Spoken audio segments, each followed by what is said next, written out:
The room shimmered with soft golden lights and the cheerful chaos of celebration, balloons brushing against the ceiling, ribbons curling around chairs, and the scent of vanilla frosting drifting through the air as I stood quietly in the corner, watching my granddaughter twirl in her pink dress, her laughter ringing like music I had waited my whole life to hear, her tiny fingers messy with cake as she ran from one guest to another, and for a moment, everything felt perfect, like the kind of family moment you hold on to when life has already taken too much from you, and I let myself believe that maybe, just maybe, things had settled, that the tension I had been noticing for months was nothing more than my imagination, because sometimes a mother chooses silence over truth just to keep her family intact. "Mom, come sit," Sarah called out from across the room, her lips curved into a smile that looked practiced rather than warm, and I nodded gently, pretending not to notice the distance.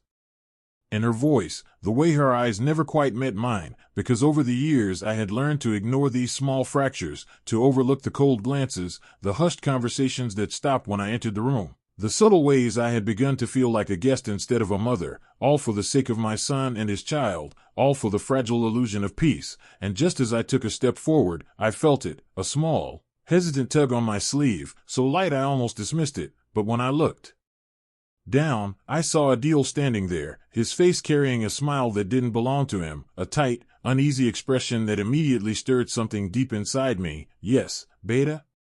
I asked softly, but he said nothing, just gave a slight nod and walked away, leaving behind a strange heaviness in my chest, and I tried to brush it off, convincing myself that I was overthinking, that perhaps he was just busy with the guests, but a few minutes later, I felt it again, another tug, this time firmer, more urgent, and I bent down slightly, lowering my voice so no one else would hear. "What is it?" I asked, searching his face, but his eyes shifted nervously across the room, his lips parting as if to speak before closing again, and he shook his head almost imperceptibly before stepping back. And that was when my unease began to grow into something sharper, something that refused to be ignored, because I knew my son, I knew every shade of his silence, every hidden emotion he tried to bury behind forced smiles. And this was not normal, this was fear, and then it happened a third time, the same tug, the same silent plea, only now it carried a weight that made my heart beat faster, and I followed his gaze instinctively, my eyes scanning the room filled with laughter and chatter until they landed on Sarah, who stood among a group of people I didn't recognize, her laughter louder than usual, her body language relaxed in a way that felt unfamiliar, almost careless, and beside her stood a man, close enough to invade the invisible boundary that should have existed, his posture confident, his attention fixed entirely on her, and the way she leaned slightly toward him, the way their eyes met with an ease that felt too practiced, too intimate, sent a cold wave through me, and I tried to reason with myself, to tell myself that I was imagining things, that perhaps he was just a colleague or an old friend, but something about the scene didn't sit right, something about the way Adil kept glancing in their direction, his shoulders tense, his hands restless, made it impossible to ignore. And then came the fourth tug, the one that sealed everything, stronger this time, almost desperate, and when I looked at him, I didn't see the man he had become, the father hosting his daughter's birthday party. I saw the little boy who used to clutch my hand when he was scared of the dark, the same silent cry for help in his eyes, the same unspoken trust that I would understand without him having to say a word. And in that moment, something inside me shifted, a quiet but powerful instinct rising to the surface, the kind that only a mother knows, the kind that doesn't need proof or explanation, because it recognizes danger before it reveals itself, and I straightened slowly, my gaze returning to Sarah and the man beside her, watching more carefully now, noticing every detail I had overlooked before, the subtle touches, the shared smiles, the comfort that spoke of something deeper than casual acquaintance, and suddenly the laughter in the room felt distant, like noise, fading into the background, replaced by the steady rhythm of my own heartbeat, heavy and certain, telling me that this was not just a moment of doubt. This was the beginning of a truth I was not prepared to face but could no longer ignore, and as I stood there, surrounded by decorations and celebration, I realized that sometimes the most painful cracks in a family don't appear with loud arguments or dramatic confrontations. Sometimes they reveal themselves quietly, through small gestures, through silence, through a simple tug on a sleeve that carries more truth than words ever could, and in that instant, I knew with absolute certainty that something was terribly wrong, and whatever it was already breaking my son from the inside out. I waited until the candles were blown out and the room filled with applause, until the children gathered around the cake and the adults became distracted with laughter and small talk. Because moments like these create the perfect cover for truths that are too heavy to be spoken aloud, and when I saw Adil step slightly away from the crowd, I followed him quietly, my heart already bracing for something it didn't want to hear. "Tell me," I said softly once we stood near the hallway where the noise faded into a distant hum, and for a moment he didn't respond, his eyes fixed on the floor as if the words he carried were too painful to lift. "Amy, I didn't want you to find out like this," he finally said, his voice low and strained, and something inside me tightened instantly. "Find out what?" I asked, even though a part of me already knew the direction this was heading, and he swallowed hard, his hands trembling slightly as he ran them through his hair. "Sarah, she's been seeing someone," and just like that, the world didn't explode the way people imagine it does in moments of betrayal. Instead it slowed down, every sound dulling, every breath heavier, as if reality itself was giving me time to absorb the weight of what had just been said. "That man?"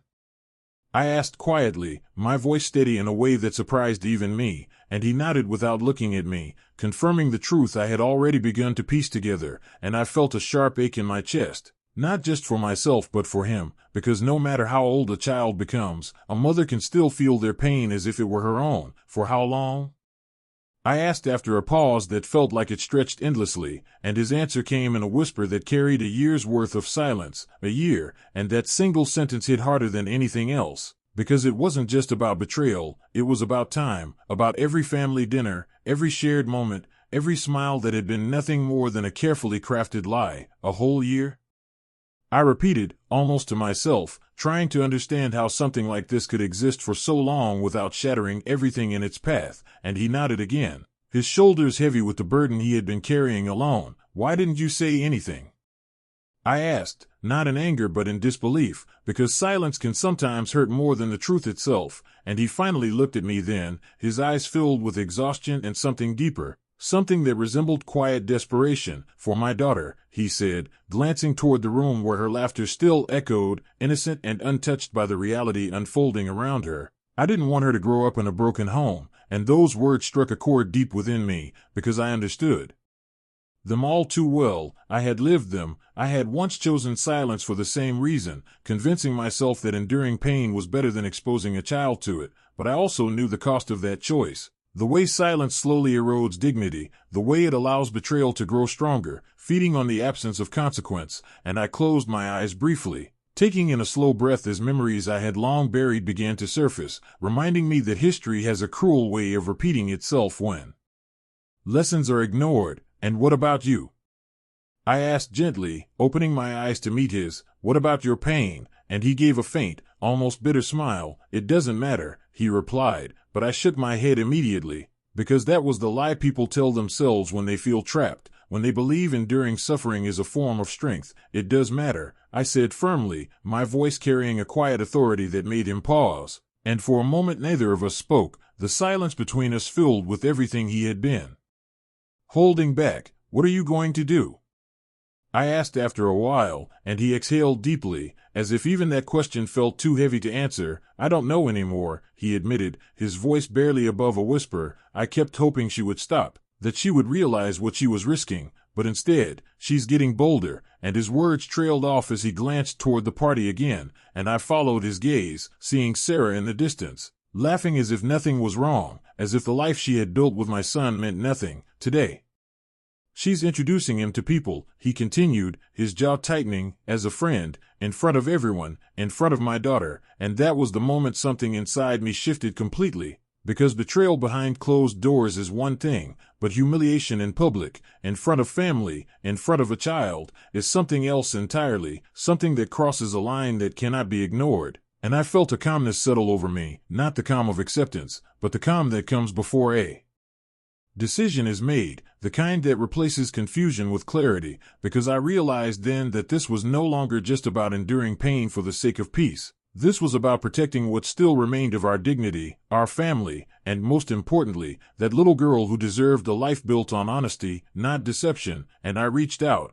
placing my hand over his. Feeling the slight tremor he tried to hide. "Beta, you won't have to fight this alone anymore," I said softly, but with a certainty that left no room for doubt, and he looked at me with surprise, as if he hadn't expected those words, as if he had already accepted that this was a burden he would carry by himself. And for the first time that evening, I saw something shift in his expression, a small but undeniable sense of relief, like a weight had been lifted just enough for him to breathe again. And in that moment I made a silent promise, not just to him but to myself, that this situation would not continue the way it had. That silence would no longer protect betrayal, and as the sounds of the party drifted back into focus, I knew that whatever came next would change everything, because some truths, once acknowledged, demand action, and some lines, once crossed, cannot be redrawn. And as I stood there beside my son, I realized that the tug on my sleeve had not just been a warning. It had been a call to finally face what had been hidden for far too long.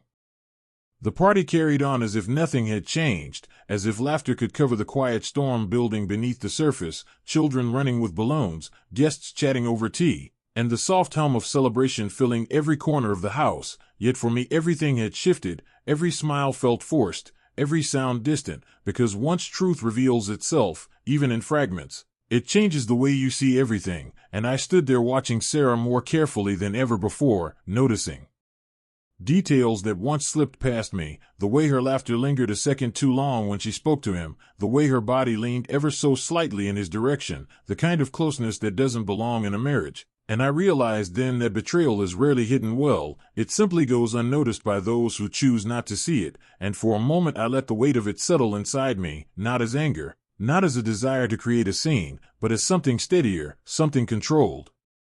Because I understood that loud reactions often give the guilty a chance to escape, to twist the story, to play the victim, and I had no intention of allowing that. No, this required precision, timing, and a calmness that would make the truth undeniable, and so I waited, observing quietly, letting the rhythm of the party continue while I prepared for what needed to be done. And when the moment finally felt right, when enough people had gathered near Sarah and her group, when attention was naturally drawn in their direction, I took a slow breath and walked toward them, my steps measured, my expression composed, because revenge is not about losing control, it is about choosing exactly when to use it. "Sarah," I said gently as I approached, my voice carrying just enough warmth to avoid suspicion, and she turned toward me with a smile that flickered for the briefest second when she saw me standing there. "Yes," she replied, her tone light but her eyes cautious, and I returned the smile, calm and steady. "Won't you introduce me to your friend?"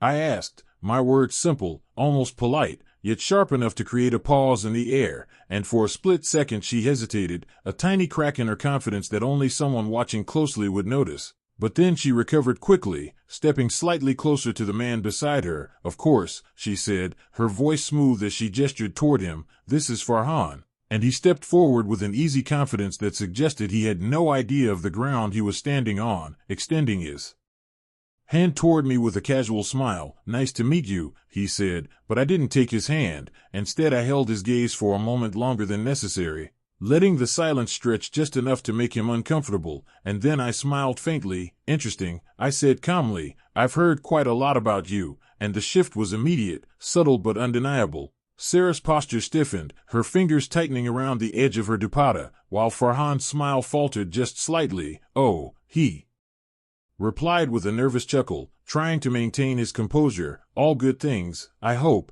and I tilted my head gently, as if considering his question, my tone still even, still controlled. "That depends," I said quietly. "Do you usually attend birthday parties of children whose families you helped destroy?" And the words landed exactly as intended, not shouted, not dramatic, but clear enough to cut through the noise around us, and the effect was instant. Conversations nearby slowed, voices lowered, eyes began to turn in our direction as the weight of what I had said settled into the room, and Sarah's face lost its color, her lips parting in shock. "What are you saying?" she demanded, her voice strained. But I didn't raise mine. I didn't need to, because calm truth often carries further than anger ever could. "I'm saying," I continued, stepping just a little closer, "that pretending doesn't change reality, and disrespecting a family in their own home has consequences." And murmurs began to spread, soft whispers passing from one person to another as understanding dawned, because people may ignore suspicion, but they rarely ignore certainty. And Farhan shifted uncomfortably,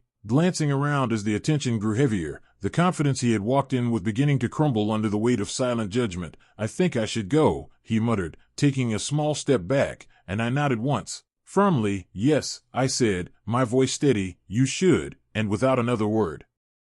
He turned and left, slipping through the crowd that parted just enough to let him pass, his presence dissolving as quickly as it had appeared, and all that remained was Sarah, standing in the center of it all, exposed not by shouting or accusations, but by a truth she could no longer hide behind polite smiles and careful lies, and for a moment she looked at me as if searching for a way out, as if hoping I would soften, retract, give her a chance to regain control, but I simply held her gaze. Calm and unwavering, because this was not about humiliation, it was about accountability, and in that silence everything became clear, the choices she had made, the lines she had crossed, the respect she had broken, and the room itself seemed to hold its breath, waiting, watching, understanding in a way that no explanation could undo, and as I stepped back, allowing the weight of the moment to settle fully, I realized that the most powerful kind of revenge is not loud or chaotic. It doesn't rely on anger or cruelty. It relies on truth delivered at the right time, in the right way, leaving no room for denial, no space for escape, just a quiet, undeniable clarity that forces everything into the light. And as the party slowly began to move again, the laughter more subdued now, the atmosphere forever changed. I knew that something irreversible had just happened, not because I had raised my voice, but because I hadn't needed to, because sometimes the strongest statement a person can make is simply refusing to stay silent any longer. That night did not end with shouting or chaos the way most people would expect. Instead, it ended with a heavy silence that settled over the house like a truth no one could undo. Guests left earlier than planned, their polite smiles unable to mask the curiosity and judgment they carried with them. The decorations remained, but their joy had faded, balloons still floating yet somehow lifeless. And as the door closed behind the last visitor, the reality of everything that had happened began to sink. And fully, Sarah tried to speak, her voice sharp at first as she attempted to defend herself, to twist the situation into something less damaging, something she could still control, but her words lacked strength. They broke under the weight of what had already been revealed, because once truth is seen clearly, it cannot be reshaped by excuses, and Adil stood there listening quietly, not reacting with anger or raised voices, just a calm, distant expression that said more than any argument ever could. And I watched him closely, recognizing the shift within him, the moment where pain stops being confusion and turns into clarity, because that is the moment when decisions are made, not out of emotion, but out of understanding. And when he finally spoke, his voice was steady, almost unfamiliar in its calmness. "This ends now," he said, not loudly but firmly, and Sarah froze, as if she hadn't expected that kind of certainty, as if she believed there was still room for negotiation, but there wasn't, not anymore, not after everything had been brought into the light, and the days that followed were not easy. They were filled with difficult conversations, quiet tears, and the slow process of accepting that some relationships cannot be repaired once respect is broken beyond a certain point. And through it all, Adil remained composed, focused not on revenge or blame, but on what truly mattered, his daughter, because in the middle of all the betrayal and pain, she remained innocent, untouched by the choices of the adults around her, and he made it clear that her happiness and stability would come first, even if it meant letting go of the life he had tried so hard to preserve. The separation happened gradually, not as a dramatic break but as a series of quiet decisions, separate rooms, separate routines, conversations that shifted from emotional to practical, until one day the distance between them became permanent, and while it was painful, there was also a strange sense of relief that followed, like finally putting down a weight that had been carried for too long. And I stood beside my son through it all, not by controlling his choices, but by reminding him of his worth, of the dignity he deserved, of the strength he still had even when he doubted it himself. And as for Sarah, she continued to justify her actions in her own way, but the truth had already done its work. It had changed how she was seen, how she was understood, and most importantly, how she was no longer trusted, because betrayal leaves a mark that cannot be erased by words alone. And weeks turned into months, and slowly life began to rebuild itself, not in the way it had been before, but in a way that felt more honest, more stable. And one afternoon, as I sat in the park watching my granddaughter play on the swings, her laughter echoing through the open space just as freely as it had on her birthday, I realized something important. She was okay. She was still the same joyful child. still surrounded by love, and perhaps that was what mattered most, not the illusion of a perfect family, but the reality of a healthy and honest one. And Adil sat beside me, quieter than he used to be but lighter somehow, as if a part of him had finally been set free. "Thank you, Emmy," he said after a while, his voice soft but sincere, and I looked at him with a small smile. Shaking my head gently, "You don't need to thank me," I replied. "You just needed someone to stand with you," and he nodded, understanding more than the words themselves, and we sat there in comfortable silence, watching the child who had unknowingly been at the center of everything continue to laugh without fear, without confusion, simply enjoying the moment the way children are meant to. And as I reflected on everything that had happened, I didn't feel victorious in the way people imagine revenge should feel. There was no excitement, no sense of triumph, only a calm understanding that what needed to be done had been done, that sometimes justice is not about punishing others but about protecting those who deserve better.